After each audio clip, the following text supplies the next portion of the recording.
আপনাদেরকে বলছি তোমাদের কাছ থেকে একটা সুন্দর খেলা দর্শকরা উপহার চাই। তোমরা তোমাদের সবটুকু উজাড় করে সেই খেলাটি আমাদেরকে উপহার দিবে।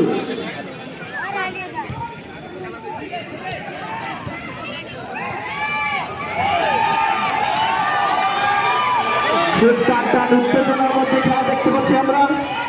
সেই খেলায় সবসময় দেখতে পাচ্ছি আমরা টান টান উত্তেজনা।